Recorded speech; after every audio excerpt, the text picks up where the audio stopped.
Je crois qu'on n'arrive pas par hasard sur le chemin de l'ex-voto. Et pour moi, ça a bifurqué vers deux voies.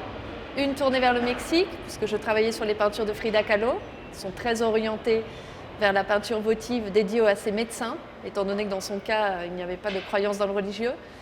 Et il y avait une situation personnelle qui faisait que je travaillais dans la cour des miracles et que du coup, il m'espérait. Il ne m'attendait plus qu'un miracle pour pouvoir en sortir.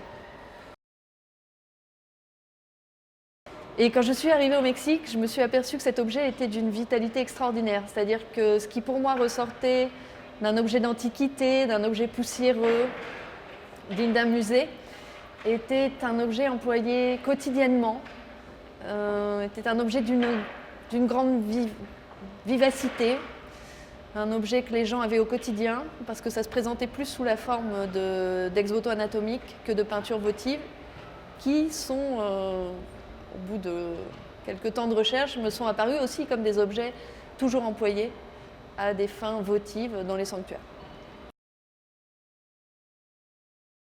Et le problème de l'Église, tant mexicaine que brésilienne que d'autres salles et d'autres pays, c'est finalement de gérer cette matérialité excessive de preuves de miracles.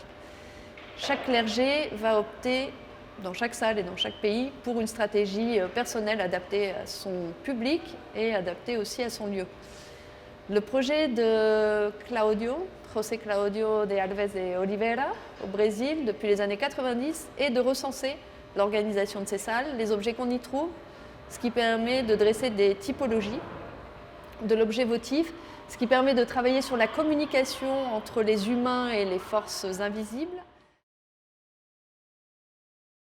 Donc l'objet circule, il n'est pas que dans un lieu, il circule de la salle du dépôt à la salle de revente, au musée, en fonction de la visée qu'on lui attribue, sachant que généralement les clergés vont privilégier des objets qui sont explicitement catholiques, des objets qui racontent des miracles édifiants, qui le racontent à la fois par l'image et par l'écrit. Donc ce sont des écrits très longs qui mettent bien en scène le miracle et ce sont aussi des images extrêmement explicites sur la puissance du divin.